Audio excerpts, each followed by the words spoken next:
Yippee-ki-yay, melon farmer. Hey, welcome back, knife nerds and everyday care people. It's your boy, the Big Canucker, and I couldn't let this one get away without showing you guys what this is all about. This one here happens to be something that's a little bit special, but something that is not going to hang around in my stable. This is the Microtech Socom Elite Tanto manual version, and those of you who look over on this side will see why, and those of you guys who have been watching the channel for quite some time, it's not in here, it's not in there, it's in this little area right here, which is why this is not hanging around. This thing here is tip down carry only. Oh, and I gotta say, with an absolute burning hatred of 1,000 white hot suns, I dislike tip down carry. I don't know what it is. It's my OCD as a run amok, and I'm freaking out about it. And I just can't enjoy this knife. And there is a lot to enjoy about this knife, but there is some things not to enjoy about this knife. And for, you know what, it is a little bit of a pretty penny. I just had to throw this in here. I was going to throw this in here. Every time I show Microtech, I got to show this. This here was a Microtech bead that was molded for me by a friend of mine named Elton Winkle. And he is a gentleman and a scholar. And I just got to show that every time he does this on the side. And I'm going to get some more of these from him. He's a hell of a guy here. And yeah, so let's kind of put this aside here. It comes with the Microtech here, and it's got the Microtech box, and it's got the googly stuff in there. And I see that Mr. Squiggly Writing has inspected that one too as well. But this is a big damn knife. Holy cow, this is a big one. This is 9 inches long. This is a 5-inch handle and a 4-inch blade. And you know, it's tactical. And here's kind of another little bit of a tactical EDC knife here. It makes the paramilitary 2 looks a little bit small. Here's another one here in the purple variant here, ZT0562 with the micarta. As you can see there, she's a little bit on the tiny side there. I mean, these are big beefy knives, but this is a big damn knife. And finally here, we'll compare it against something that I think would be more of its kind of equal. A Spartan Harsey. Yeah, this is the Time Waits for No Man version. I really like this knife. Totally dig it. But this one here is, you know, it's about the same size. And funnily enough, I mean, this here, Spartan Harsey, he's an ex-Navy SEAL who built that. So he's built kind of a little bit of a more of an all-around knife rather than tactical. But this is one hell of a knife. All right, so let's go on with this one. So this one here is a liner lock with thumb studs, dual thumb studs. It's made of aluminum here on the body. And on the body here, we'll go over the specifications here. Overall length is 9 inches long. Blade length is 4 inches. It comes with a Tanto version, or it comes with a nice bellied version. Even the Tanto here has got a little bit of a belly to it too as well. So it's not one of those flat kind of Tantos. It's kind of got a belly. So it does got some good slicing with it. The blade thickness is, holy cow, it is 0.19, which is that's just a smidge under 5 millimeters, and you can see that it's got that great big tip part here. You know what, so it's got a lot of strength in the end. So if it's just the tip, you know what, the way this one is due, the tip will do on this one. Now it comes in serrated as well, kind of a partially serrated, and there's all sorts of different kinds here. You've got different colors here. You've got two-tone blades. You've got apocalyptic finish. I mean, there is a lot of versions of this knife that's kicking around here, and it's you know what, it's a really, really comfortable knife here. Let's go over here. Handle length is 5 inches long, with the handle width of being 1.375 inches wide. So probably the widest part of here. It's almost like a little bit of a guard, or a ramp guard here. Let's just see here. The handle material is aluminum, which is kind of surprising to me based upon the price of this knife. This knife here it's going to be around $370 US, and in Canada here it's $550 or so. So it's got some price to it. You know, I wonder what it'd be like if it was titanium. Now I wonder, because aluminum composites can be extremely, extremely tough. Now I know that there is a lot of like Ford trucks out there that have got aluminum boxes and stuff like that. And there was a little demonstration. You go into some dealerships and they had like a little plate about this big, and they had steel, they had this aluminum composite, and then they had this regular aluminum, aircraft aluminum, and then some other metal. Like there was 4 of them, and it had a little hammer, and you could bash the heck out of this pieces of aluminum, and that aluminum composite was amazingly strong. So I would guess that this is kind of along the same lines of being a really quite strong aluminum. Now it's a little bit heavy here, 5.36 ounces, but it's not, so porky that it's going to drag your pants down or anything like that. A lot of that's owing to the fact that you got a nice big thick blade up front, even though they've done swedge work along here. It's not a hollow grind. It's kind of a flat grind too as well. So it's not super thin behind the edge. But I don't think this knife is designed to slice tomatoes so thin that you can see through them. I think this knife is designed to go through car doors and body armor and stuff like that. Let's just see here. Now it is only right-handed, and like I said, it only comes tipped down here. Although there are some guys out there who mod them. They'll put they'll drill some holes there and tap some holes here, and they just basically put that right here, and then that way you've got a tip up. But I mean, when you do have this thing tipped down, let's just see, it's about here, so you got quite a bit of the knife top showing here.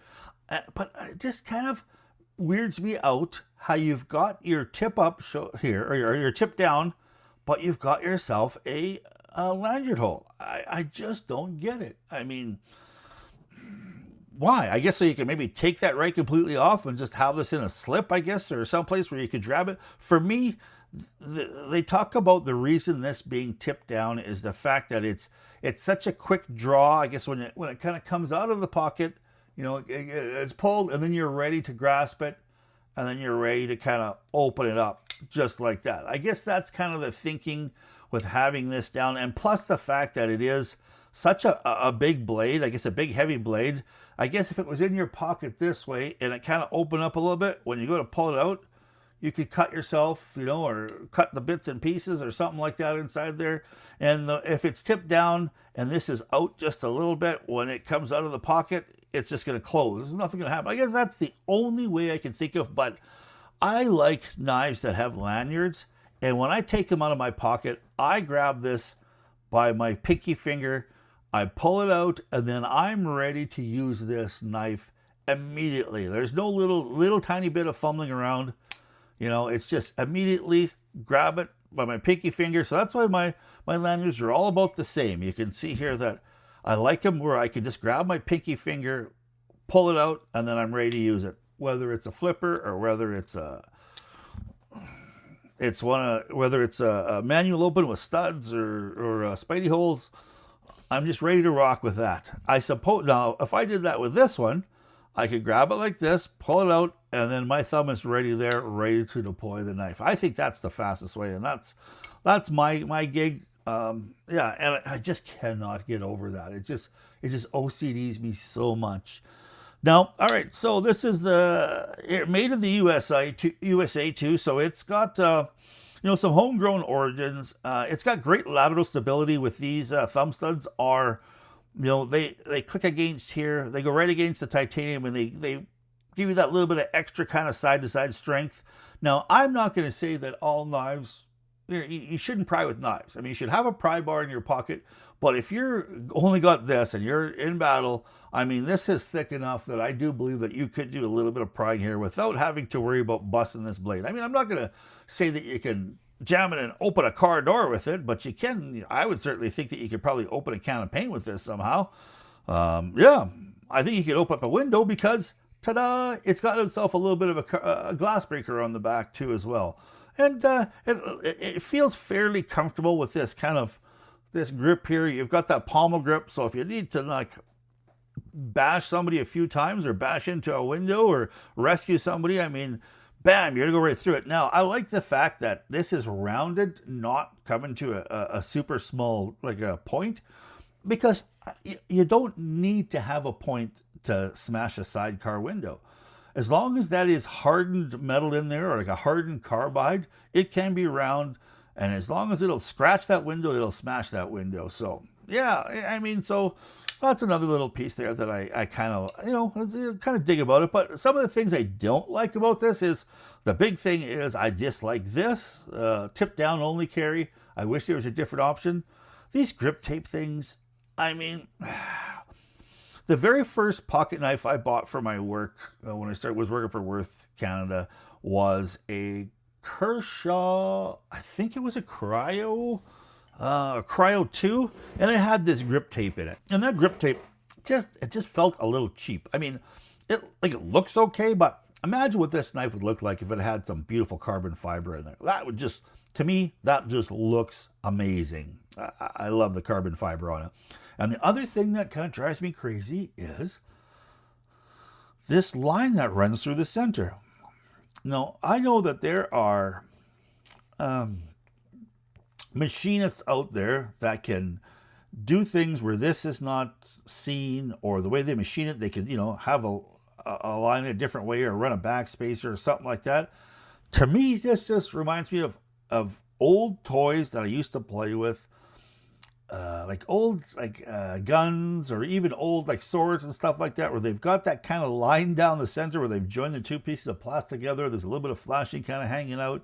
That's what that reminds me of. Now, it can be just simply a designer's choice. That some people don't mind that, but I'm of that generation where when I see this, I think of those cheap toys that are just kind of slapped together and they don't care about the line, and there's kind of a little bit of flashing hanging out, and you can see where they've kind of they've joined it. I dislike that. That's just my opinion. That's just one of the other things that really I don't like about this. But on the plus side, there's so much to like about this knife. I mean, it is drop shot. It is so smooth. Now, I don't know if there's bearings or if there's bearings in there, or if there's phosphor bronze washers, but however it is extremely smooth. It is so drop shotty, and this thing here it rockets out too as well. They've got this pivot, and these thumb studs absolutely dialed in, where it's almost like an automatic, right? Just snaps out. And I mean, sometimes there's some sounds out there that if you're in a defensive situation, there's some sounds out there that really scare the heck out of some people. One of them being racking a shotgun. Now, if you're in if you're breaking into a house and Mr. Homeowner's got his 12 gauge shotgun and he racks it in there, he's got himself like a pump action, and that sound, you're pooping your pants and you're heading out the door. Sometimes the same thing with this. Some of these knives, when they snap open, they're like, oh, what was that? That's a sound of doom.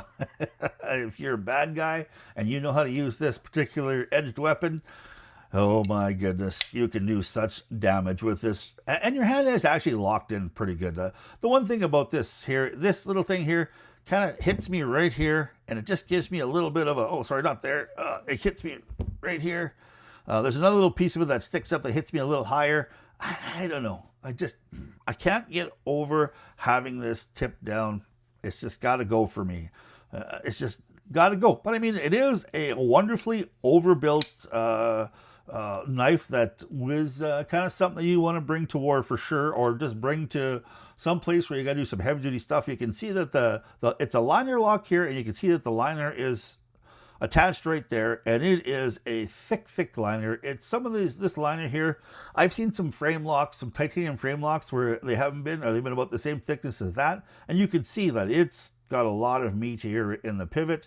It's got decent jimping. Oh, look at that. It is so damn sharp. I gave myself a little bit of a tick right there. Hopefully it doesn't bleed on camera, but you can see that it's got some jimping at the bottom, jimping at the top. It's got some just overall pretty decent ergonomics if you're going to be doing some hardcore cutting or thrusting with this knife, no doubt about it. And it's got it does have a lot going for it. I just happen to not be able to get past the OCD of having it tip down, and that just kind of kills it for me. So unfortunately, this is down the road. I'm actually replacing this. I did a little bit of horse trading, and I got a React Zorro coming, and it's kind of more my style. It's a nice little titanium flipper with a lot of little frilly things on it. Yeah, that seems to be my style, unfortunately. Unfortunately, I used to win from $1.10, sorry, $1.10, from $1.110 up to some frilly knives. Damn it. Please, please, guys, don't lose respect for me. All right. Hope you guys had some fun looking at this. Please don't forget to subscribe, as well as click the old like button and put something in the old comments. Help me with the YouTube algorithm and help me to spread my voice. Appreciate it so much, you guys out there. Hey, in this coming new year, please stay safe out there. Keep your stick on the ice. The shine is side up. This is the Big Canucker saying adios.